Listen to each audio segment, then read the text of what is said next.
சம்பளம் கொடுக்க முடியல, வாடகை கொடுக்க முடியல, அப்புறம் எதுவும் பண்ண முடியல. பேசிக்கலாக ஒரு அவுட்லெட் ஓப்பன் பண்ணி ஒரு பிராண்டை க்ரியேட் பண்ணி ஜீரோக்கு வந்து ஜீரோலேருந்து இன்றைக்கி 75 crores நாங்கள் ரீச் பண்ணியிருக்கோம் இந்த இயர். பெரிய பெரிய கம்பெனி KFC, மெக்டானல்ட்ஸ் மாதிரி பெரிய பெரிய கம்பெனி வந்திருக்காங்க. அவங்க எவ்வளோ பெரிய லெவலில் ஸ்கேல் பண்ணி அவங்களால கொண்டு போக முடியும்னா ஏன் நம்மளால் முடியாது? இப்போ 75 lakhs to 1 crore வரைக்கும் நாங்கள் எங்களுக்கு லாஸ் ஆகிருப்போம் எங்களுக்கு. பட் ஸ்டில் அதை நாங்கள் அந்த லாஸை ஓவர் கம் பண்ணணும்னு முடிவு பண்ணுறேன்னா,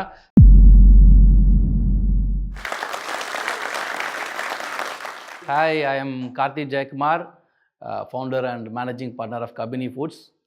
நாங்கள் வந்து காலேஜ் பிரியாணி அண்ட் ஆழி சீ ஃபுட் ரெஸ்டாரண்ட்னு 2 பிராண்ட்ஸ் ரன் பண்ணுறோம். மல்டிபிள் ரெஸ்டாரண்ட்ஸ் ரன் பண்ணுறோம் நாங்கள். ஸோ நாங்கன்னு சொன்னால் நாங்கள் 3 பேர் பார்ட்னர்ஸ். இன்னொரு பார்ட்னர் பேர் கார்த்திக் கணேசன், அவர் சாஃப்ட்வேர் பேக்ரவுண்டு சேல்ஸ் அண்ட் மார்க்கெட்டிங்கில் வந்திருக்காரு. இன்னொருத்தர் வந்து அப்துல் ரஹ்மான், அவர் வந்து ரியல் எஸ்டேட் அண்ட் ஃபுட் பேக்ரவுண்ட்லேயே வந்திருக்காரு. சரி, நாங்கள் 3 பேர் சேர்ந்து ஸ்டார்ட் பண்ண தான் கபினி ஃபுட்ஸு. இப்போ வந்து காலேஜ் பிரியாணியாக பில்ட் ஆகிருக்கு, இன்னும் பல பிராண்ட்ஸாக பில்ட் ஆகிட்டுருக்கு. ஆனால் என் ஸ்டோரி பற்றி பார்த்தீங்கன்னா, நான் கப்பலில் கேப்டனாக இருந்தேன். கப்பலில் கேப்டன் வந்துட்டீங்கன்னா ஃபுட் பிஸ்னஸ் பண்ணுறீங்கன்னு எல்லோரும் கேட்டாங்க. அது ஒரு ஸ்டோரி இன்னும் இருக்குது. சரி, கப்பல்லேருந்து விட்டுட்டு ஏதோ பிஸ்னஸ் பண்ணணும்னு வந்தேன் 2013-14.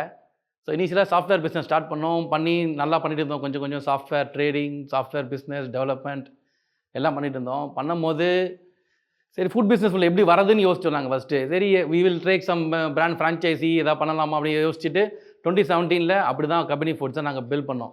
ஃபஸ்ட்டு ஸ்டார்ட் பண்ணும்போது ஒரு பிராண்டோட ஃப்ரான்ச்சைசி எடுத்து நாங்கள் ரன் பண்ணி 2 years 3 years ரன் பண்ணோம். நல்லாவே ரன் பண்ணோம். ஆக்சுவலாக பார்த்தீங்கன்னா நடுவில் பிரச்சனை வந்துச்சு. அதில் ஒரு சில விஷயங்கள் ஷட் டவுன் பண்ண வேண்டியதாக இருந்துச்சு. அப்புறம் திரும்பி ரீஸ்டார்ட் பண்ண வேண்டியதாக இருந்தது. அது நல்லா பண்ணி கொண்டு போய் எல்லாருக்கும் வர பிரச்சனை மாதிரி 2020 கோவிட் வந்துருச்சு. ஸோ கோவிட் வந்தவுடனே நாங்கள் ரன் பண்ண ரெஸ்டாரண்ட்ஸ் எல்லாமே ஷட் டவுன். சம்பளம் கொடுக்க முடியல, வாடகை கொடுக்க முடியல, அப்புறம் எதுவும் பண்ண முடியல பேசிக்கலாக எங்களால். அப்போ தான் யோசித்தோம், சரி இப்போ இவ்வளோ நாள் பண்ணியாச்சு ரெஸ்டாரண்ட் இண்டஸ்ட்ரியில் 3 வருஷமாக, இதுக்கப்புறம் என்ன பண்ணலாம்? ரெஸ்டாரண்ட்லாம் மூடிடலாமா, இல்லை ரன் பண்ணலாமா, இல்லை இதுக்கப்புறம் தேவைப்படுமா நமக்கு, இல்லை வேறு என்ன பண்ணலாம், இதில் பார்ட்லி மூடிடலாமா, இல்லை கொஞ்சம் தான் ரன் பண்ணலாமா? Lot of things keep coming to me. But ஆனால் ஒன்று மட்டும் முடிவு பண்ணிட்டோம். இந்த 3 வருஷம் கழிச்சு வந்து இவ்வளோ பண்ணியாச்சு, இதை விட்டுட்டு வெளியில் போகக்கூடாது. அதர் பிஸ்னஸ் இருக்கலாம், வேறு எதாவது ஃபால் பேக் ஆகலாம். Lot of thought process came. ஆனால் வந்துட்டு இதை விட்டுட்டு போகக்கூடாது மட்டும் முடிவு பண்ணோம். அதுதான் ஒரு இது என்ன சொல்லலாம், ஒரு சின்ன ஸ்டோரி கூட சொல்லலாம் இதுக்கு. நீங்கள் ஒரு போருக்கு போகிறீங்க வச்சுக்கலாம். ஒரு ராஜா ஒரு போருக்கு போனார். அவங்க வீரர்கள்லாம் ஒரு தே வாண்டட் டு ஃபைட். இன்னொரு இடத்துக்கு போகும்போது ஒரு பிரிட்ஜை கிராஸ் பண்ணி போனாங்க. என்ன சொல்லுவாங்க, கிராஸ் பண்ணும்போது பிரிட்ஜை வந்து உடச்சிட்டாரான். கிராஸ் பண்ணோன்னே அவங்க கேட்டாங்க, ஏன் சார் ஏன் ராஜா இப்போ வந்து இதை உடச்சிட்டிங்கன்னு கேட்டால், நம்ம போருக்கு போகிறோம், பை எனி ரீசன் நம்ம ரிட்ரீட் பண்ண வேண்டியதாக, பின்வாங்க வேண்டியதாக இருந்தால் உங்களுக்கு சான்ஸே இருக்கக்கூடாது அப்படின்ற மாதிரி. அந்த ஸ்டோரி எனக்கு ரொம்ப பிடிக்கும். எனக்கு நிறைய தடவை படிச்சிருக்கேன் நான். அதை நான் இம்ப்ளிமெண்ட் பண்ணனான்னு தெரியாது. பட் ஆனால் சப்கான்ஷியஸாக நாங்கள் அந்த விஷயத்தை எங்களுடைய இதில் வச்சுட்டே இருந்தோம் நாங்கள். ஸோ என்ன ஆல்டர்னேட்டிவ் யோசிக்கும் போது, சரி அந்த டைமில் ஃபுட் டெலிவரிஸ், காமர்ஸ் எல்லாம் நல்லா வர ஆரம்பிச்சிது கோவிடில். நம்ம வந்து ஏன் அந்த மாதிரி மாடலில் நம்மளை ரீபொசிஷன் பண்ண வேணாம், பிவட் பண்ணலாமான்னு சொல்லிட்டு சின்னதாக நாங்கள் காலேஜ் பிரியாணியை 2020 டியூரிங் லாக்டவுனில் ஒரு டெலிவரி மோடில் நாங்கள் ஸ்டார்ட் பண்ணோம். இனிஷியல் டேஸில் வித்தின் 2-3 monthsல பார்த்தீங்கன்னா எங்களுடைய market fit, market strategy, social media marketing எல்லாம் சேர்த்து எங்களை வந்துட்டு ஒரு நல்ல பிராண்ட் பொசிஷனிங் கொண்டு வந்துச்சு. பிராண்ட் பொசிஷன் பண்ண முடியாது, எங்கள் ப்ராடக்ட் வந்து நல்ல பொசிஷனிங் வந்துருச்சு. நல்ல வரவேற்பு வந்ததுனால நாங்கள் ரன் பண்ண மற்ற 2 ரெஸ்டாரண்ட்டும் பார்ட்லி ஷட் டவுன் ஆனதை கம்ப்ளீட்டாக நாங்கள் காலேஜ் பிரியாணியாக மாற்றிட்டோம். வித்தின் ஷார்ட் ஸ்பேன் ஆஃப் டைமில் நாங்கள் 0 to 3 அவுட்லெட்ஸாக மாறணும் நாங்கள். Because of customer requirement and கஸ்டமரோட சப்போர்ட் அண்டு அவங்களுடைய இதனால். ஸோ அங்கேருந்து இப்போ எப்படி 0 to 31 ஆகணும்னு பார்த்தீங்கன்னா லாட் ஆஃப் திங்ஸ் நாங்கள் வந்து பண்ணியிருக்கோம்.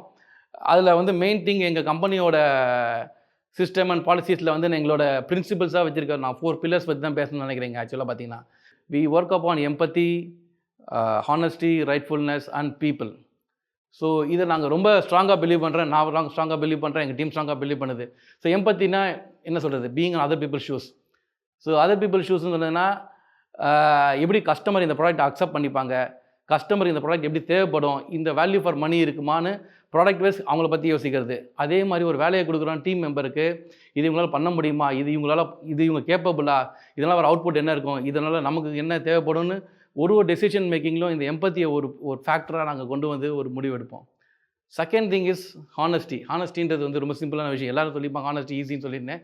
ஆனால் you have to be honest to yourself, you are honest to your team, honest to your people, honest to the customers, honest to the family or anybody who are related with you. ஏன்னா அந்த honesty only it takes as a legacy. இதுதான் உங்களுக்கு next லெவலில் கொண்டு போகும். மக்களுக்கு இதை பற்றி புரிய வைக்க முடியும். இதை அவங்க நம்புவாங்க. இதை நம்பினா தான் அவங்களுக்கு திருப்பி திருப்பி வருவாங்க. Third is ரைட்ஃபுல்னஸ். ஸோ நான் கப்பலில் கேப்டனாக இருந்தேன்னு நான் வந்து சொல்லியிருக்கேன் நான். ஸோ கப்பலில் கேப்டனாக நான் கப்பல் அனாலஜி எடுத்துக்கிறேன் இந்த இடத்துல. So if you load the ship properly at the port it rides itself on its own. So இது என்ன அர்த்தம்னா, நீங்கள் கப்பலை கரெக்டாக நீங்கள் லோட் பண்ணி கரையிலேருந்து எடுத்துகிட்டு போனீங்கன்னா அது நடுக்கடலில் எந்த ரஃப் வெதர், எந்த சுனாமி, எந்த புயல் எது அடித்தாலும் ஆட்டோமேட்டிக்காக அது வந்து இட் மே ராக். இது வந்து ஆடும் தள்ளாடு இதுவாகும், ஆனால் ஆட்டோமேட்டிக்காக அது இதுவாகிடும், ஆனால் முழுகாது. ஸோ இது ஹோல் ஐடியா என்னென்னா, you do right things, you take right decisions, you put the right people, you have the right ethics, you do right legally and you think right. அந்த மோடில் நீங்கள் ஒரு முடிவு எடுத்திங்கன்னா ரைட்டாக இருக்கும். ஸோ உங்கள் கப்பல் எப்பவுமே வேணால் ராக்ஸ் இட் மே பி என்னது உங்களுக்கு கப்பல் தள்ளாடுமே தவிர ஆனால் வந்து முழுகாது. ஸோ இந்த டெசிஷன் எடுக்கும்போது எங்களை நாங்கள் இதெல்லாம் ஃபீல் பண்ணியிருக்கோம். நாங்கள் இப்போ புயல் வந்துச்சு, இப்போ மழை வந்த போதோ இல்லை வந்து என் கோவிட் டைம்லேயும் நாங்கள் அந்த ரைட் டெசிஷன் எடுத்ததுனால கூட எங்களுக்கு வந்து நாங்கள் அந்த பிரச்சனையிலேயும் தப்பிச்சு இப்போ ஒரு பிராண்டை க்ரியேட் பண்ணி பல விஷயங்களை கொண்டு போயிருக்கோம் நம்ம. Fourth pillar I can say is people. So people, team, hard work, passion இதெல்லாமே ஒன்றா வந்துடும் உங்களுக்கு. Businesses build people, people build businesses. ஓகேங்களா? ஸோ அதை நாங்கள் ஸ்ட்ராங்காக பிலீவ் பண்ணுறோம். நாங்கள் 0 to இன்றைக்கி 32 அவுட்லெட்ஸ் வரதுக்கு காரணம் எங்கள் டீம். வித்தவுட் த டீம் நான் தனியாக பண்ணியிருக்க முடியுமானா முடியவே முடியாது. அது இனிமேலும் பண்ண முடியாது. இது எல்லாருக்கும் ஒத்துப்போக்குமா தெரியாது. இது கான்ஷியஸாக சப்கான்ஷியஸாக நாங்கள் இதை பில்ட் பண்ண விஷயம். ஸோ இது என்ன சொல்லலாம், நாங்கள் வந்து இதுலேருந்து ஒரு கிரவுண்ட் ஃப்ளோர் நாங்கள் கட்டி வச்சுருக்கோம், ஒரு பேஸ்மெண்ட் போட்டு. இதுக்கப்புறம் வானமே இல்லை. நம்ம ஸ்கை ஸ்கிராப்பர் கட்டணுன்னா we have to build floor by floor. அதுக்கு எங்களுக்கு என்னென்ன விஷயம் நாங்கள் கற்றுக்க போகிறோன்றது தான் நெக்ஸ்ட் ஸ்டெப். ஸோ இதில் நான் சொல்ல விரும்புவது என்னென்னா, நாங்கள் என்ன அச்சீவ் பண்ணணும்னு நீங்கள் சொல்ல வரல, நாங்கள் என்ன அச்சீவ் பண்ண போகிறோன்றதுக்கான பேஸ்மெண்ட்டை போட்டிருக்கோன்றது தான் என்னோட ஹோல் பாயிண்ட். பெரிய பெரிய கம்பெனி KFC, மெக்டானல்ட்ஸ் மாதிரி பெரிய பெரிய கம்பெனி வந்திருக்காங்க. அவங்க எவ்வளோ பெரிய லெவலில் ஸ்கேல் பண்ணி அவங்களால கொண்டு போக முடியும்னா ஏன் நம்மளால் முடியாது? நாங்கள் இனிஷியலாக அந்த கோவிட் வரும்போது எங்களுக்கு பெரிய லாஸ் ஆச்சு. மேபி நாங்கள் வந்து ஆல்மோஸ்ட் வந்து என்ன சொல்லலாம், ஒரு 75 lakhs to 1 crore வரைக்கும் நாங்கள் எங்களுக்கு லாஸ் ஆகிருக்கோம் எங்களுக்கு அப்போ. பட் ஸ்டில் அதை நாங்கள் அந்த லாஸை ஓவர் கம் பண்ணணும்னு முடிவு பண்ணுறேன்னா சேலஞ்சஸ் லீட் டு ஆப்பர்ச்சுனிட்டி. அதை நாங்கள் சேலஞ்சாக பார்த்து என்ன ஆப்பர்ச்சுனிட்டி இருக்குதுன்னு நாங்கள் கிராப் பண்ணணும்னு பார்க்கும்போது தான் என்ன மாதிரி லேட்டஸ்ட் ட்ரெண்டு மாறுதுன்னு பார்க்கும்போது delivery system was the one which is available. அப்போ ஃபுட் காமர்ஸு, காமர்ஸ்லாம் ரொம்ப பிக்கப் ஆச்சு. அதை யோசிச்சு தான் நாங்கள் என்ன பண்ணோம், காலேஜ் பிரியாணி சின்னதாக ஒரு க்ளவுட் கிச்சன், ஒரு டேக்அவே அவுட்லெட் மாதிரி ஃபஸ்ட்டு ஸ்டார்ட் பண்ணோம் நாங்கள். நீங்கள் இந்த கோவிடில் நாங்கள் 75 lakhs லாஸ்ட்லேருந்து ஒரு அவுட்லெட் ஓப்பன் பண்ணி ஒரு பிராண்டை க்ரியேட் பண்ணி ஜீரோக்கு வந்து ஜீரோலேருந்து இன்றைக்கி 75 crores நாங்கள் ரீச் பண்ணியிருக்கோம் இந்த இயர். ஸோ நெக்ஸ்ட் இயர் எங்களோட டார்கெட் இஸ் 150 crores நாங்கள் ரீச் பண்ணணும்னு சொல்லிட்டேன். With at least reach up to 50 to 60 outlets வந்து ரீச் பண்ணணும் தான் எங்களோட டார்கெட் வச்சுருக்கோம். அதை ரீச் பண்ணுறதுக்கான எல்லா வழிமுறைகளும் நாங்கள் ஃபாலோ பண்ணிகிட்ருக்கோம். இந்த பேஸை யூஸ் பண்ணி நெக்ஸ்ட் லெவலில் கொண்டு போகிறதுக்கு நாங்கள் லேர்ன் பண்ணி இதை கொண்டு போகிற நம்பிக்கை இருக்குது எங்களுக்கு.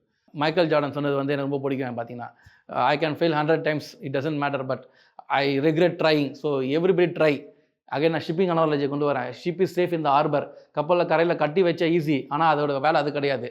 உங்களுடைய வேலையும் அது கிடையாது. நீங்கள் டீப் சீயில் போய் ப்ராப்ளத்தை ஃபேஸ் பண்ணி A to B லொக்கேஷனுக்கு போகணும். நீங்கள் அதுதான் ஒரு இலக்கை அடையிறதுன்றதான் ஷிப்போட ஒரு கப்பலோட வேலை. அந்த இலக்கை அடையணும்னா நீங்களும் everybody has to come out. அந்த இலக்கை அடையிறது கஷ்டமான விஷயந்தான், ஆனால் நீங்கள் வந்து ட்ரை பண்ணி தான் ஆகணும். If you try everything is possible. Finally success is journey, it's not a destination. எங்கள் ஜேர்னி இன்னும் கண்டினியூ ஆகும். அண்ட் அந்த ஜேர்னியில் நாங்கள் பல பேருக்கு பார்க்க வேண்டியது இருக்கும். இது வரைக்கும் இந்த ஜேர்னிக்கு எங்களுக்கு ஹெல்ப் பண்ண எல்லாருக்கும் we are very grateful, thankful, and their blessings are very important for us. And I am very happy and thankful to Joe Stocks for giving this opportunity. எங்கள் கம்பெனி பற்றி பேசுகிறதுக்கு தேங்க்ஸ் everybody. இந்த video உங்களுக்கு பிடித்திருந்ததுன்னா ஃப்ரெண்ட்ஸோட share பண்ணுங்கள். கருத்துக்களை மறக்காமல் கமெண்ட்ஸில் பதிவு பண்ணுங்கள்.